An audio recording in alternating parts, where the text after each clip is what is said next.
Clark në Hague. Shumica ishin njerëz me familje që kërkonin ta mbronin veten. Gjatë dëshmisë së tij në Hague, generali amerikan Wesley Clark ka thënë se në vitin 1998 NATO kishte shumë pak informacion për ushtrinë çlirimtare të Kosovës.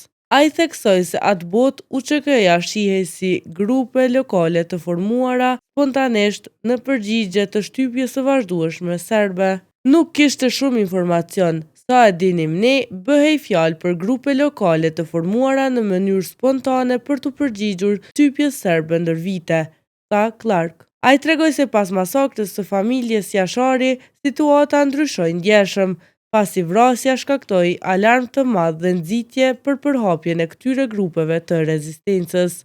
Clark u shpreh po ashtu se pjesa më e madhe e informacionit për UÇK-n vinte nga ana serbe, të cilët hartonin edhe harta, ku i quanin pozicionet e tyre pika terroriste.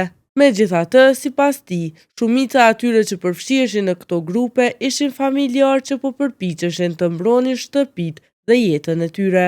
Shumica ishin njerëz me familje që kërkonin të mbronin veten, tha Clark, duke nënvizuar natyrën mbrojtëse të rezistencës shqiptare në atë periudhë.